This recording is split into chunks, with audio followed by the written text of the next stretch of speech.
Welcome to Cosmic Comics.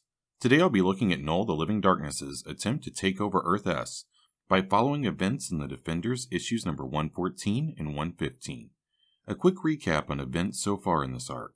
It appeared as though the Overmind had taken control of Earth S by psychically controlling President Kyle Richmond, the rest of Earth S's leaders, and Squadron Supreme. After President Kyle Richmond was shot, we learned that Null the Living Darkness was controlling both Kyle and the Overmind while incubating inside Kyle. After the president died, Null emerged from Kyle and seemingly lost his grip on the Overmind, who is having his own mental break, followed by his separation from Null. The Defenders, having beaten Squadron Supreme and destroyed the Overmind's fleet of ships, stand on the moon of Earth S before Null the Living Darkness. And one thing you have to love about Null is his intense desire to unload his life story on anybody who will listen.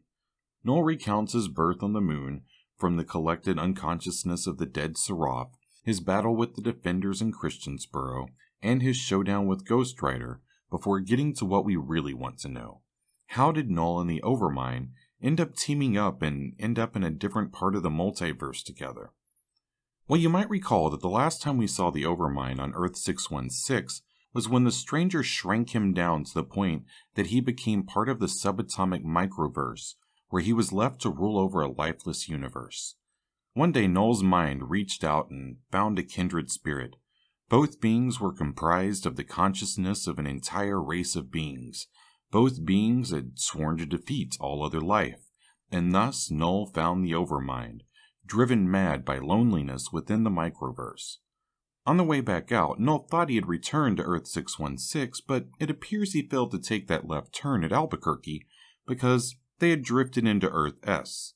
But then Null says, to one whose only goal is universal Armageddon, one universe is as good as the next.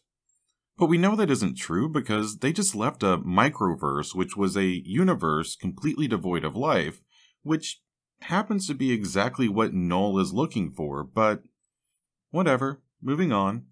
Once Null and the Overmind make the move on Earth, Null has already begun controlling the Overmind and guiding his progress. Hence the reason why last issue the Overmind never seemed like a very functional or capable character. All he did was march around saying his tagline about crushing the universe over and over again. The Overmind wasn't running the show. Null was. Doctor Strange and Son of Satan both acknowledge that the psychic aura coming off of Null is greater than anything they've ever felt before. Null tells them that what they feel is his evolution reaching its completion after using President Richmond as a host for his gestation.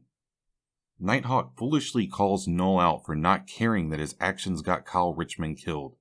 Why? Why would Null care when he wants to destroy all life? Null points out that Nighthawk's logic doesn't make sense for another reason because he knows something that Nighthawk should know, but he doesn't know, but Null knows, and now Null knows that Nighthawk doesn't know, and before he can tell us what he knows and what Nighthawk doesn't know, he's interrupted by a thunderclap. It's a psychic conglomerate of several dead psychics who all lost their physical bodies after blowing up like a bomb.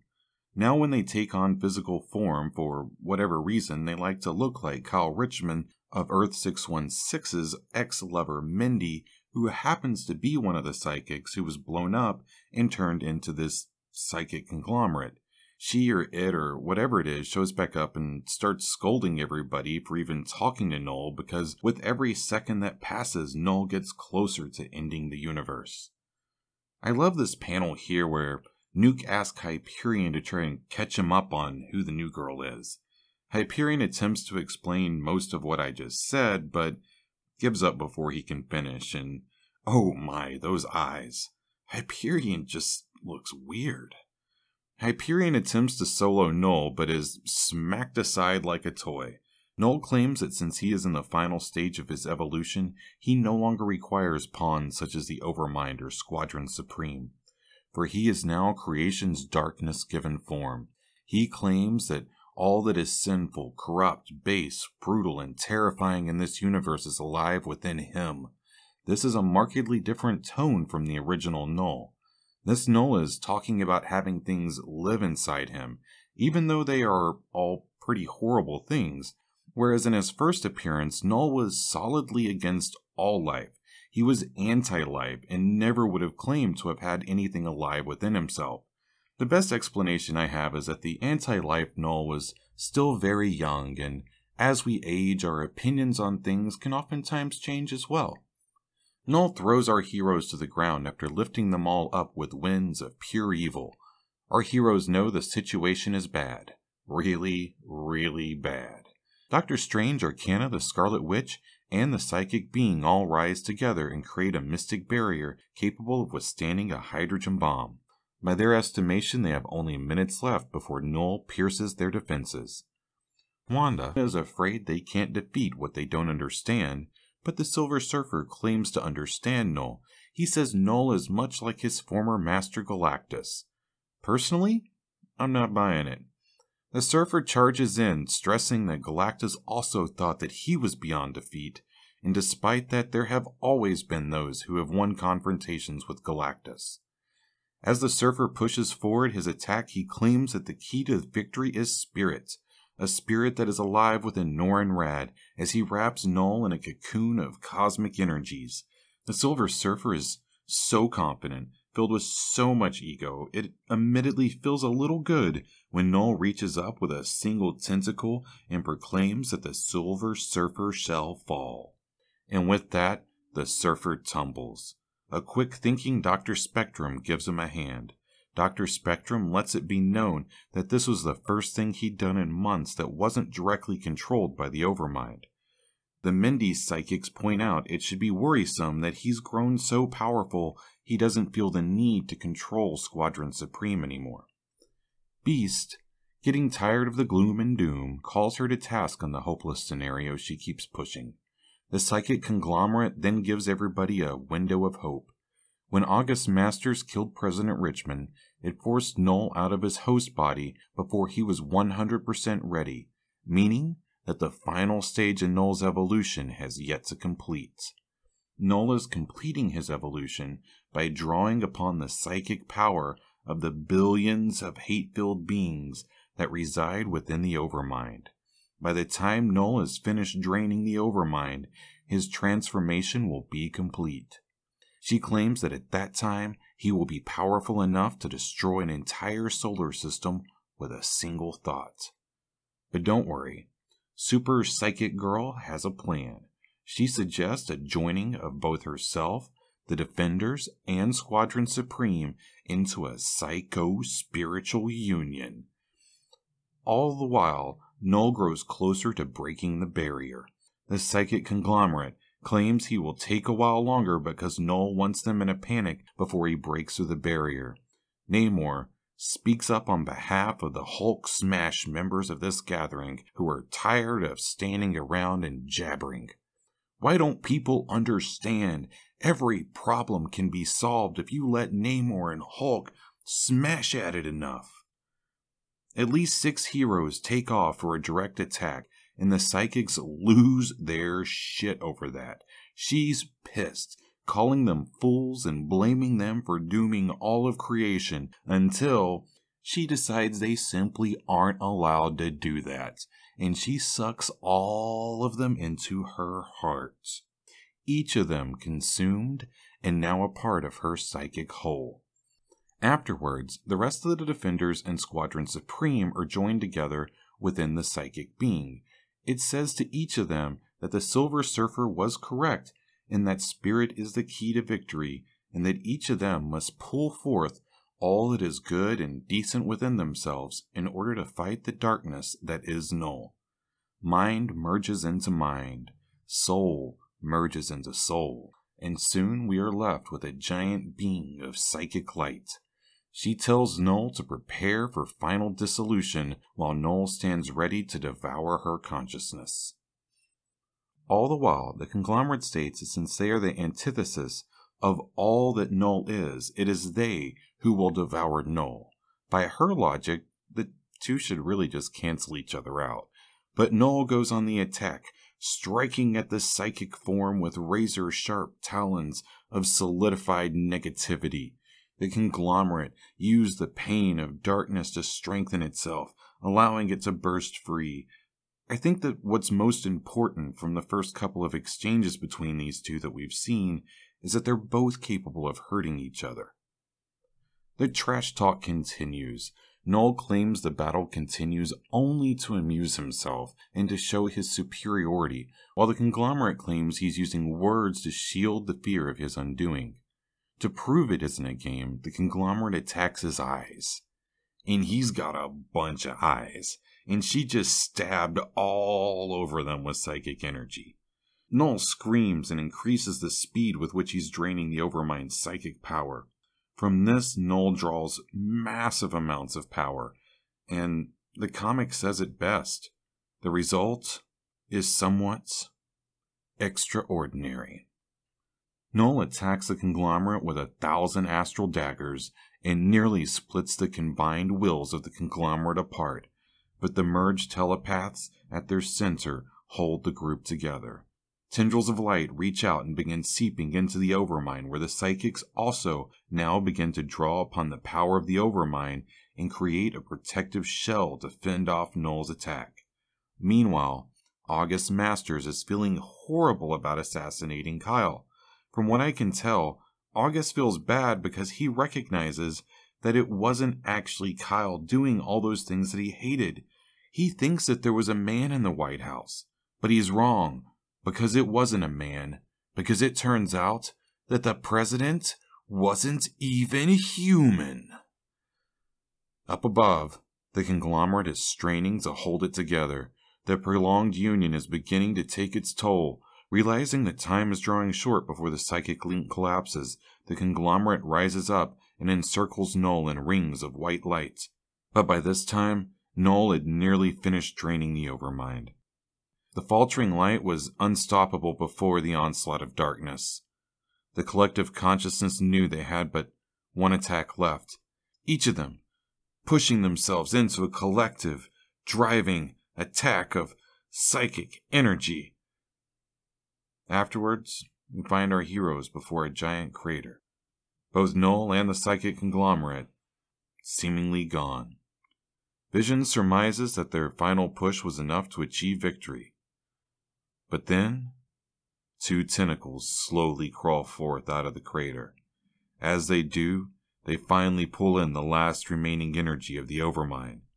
Things don't look good. This should finish Null's evolution. But then, in Null's moment of triumph, something strange begins to take place. Instead, it becomes his final defeat. And from the center of Null emerges the Overmind. But we soon learn that the psychic conglomerate has taken over the Overmind's body.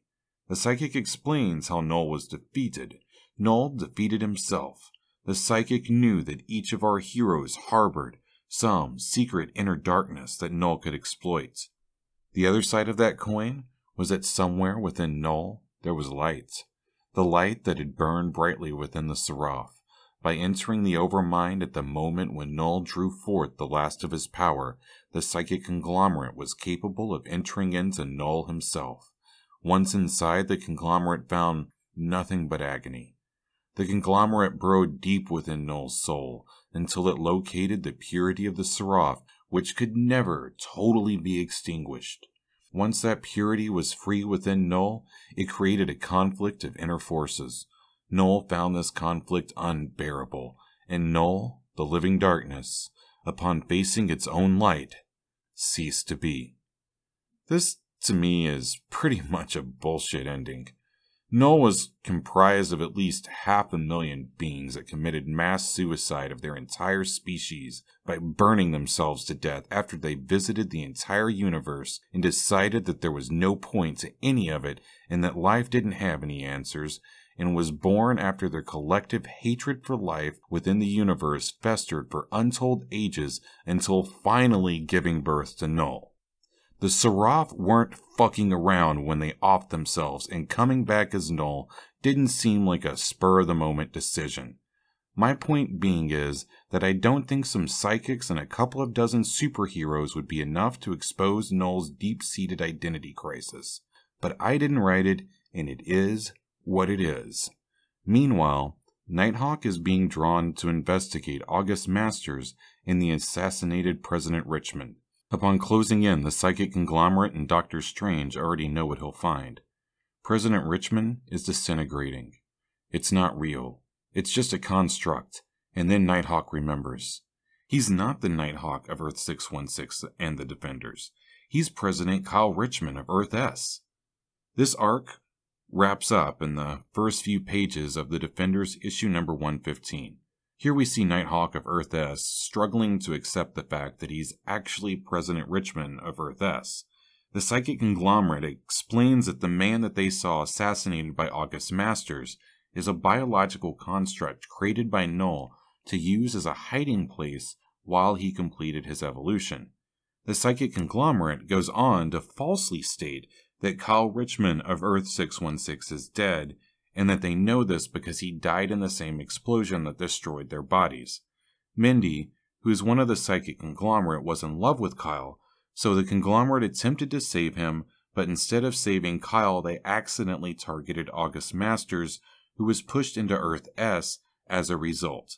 Thus, the psychics accidentally saved the same person who initially forced them into being a bomb. Kyle has a strange reaction to this. He seems to think that once the psychic conglomerate arrived here, it was their goal to turn him into a substitute for Mindy's lover, the Kyle of 616.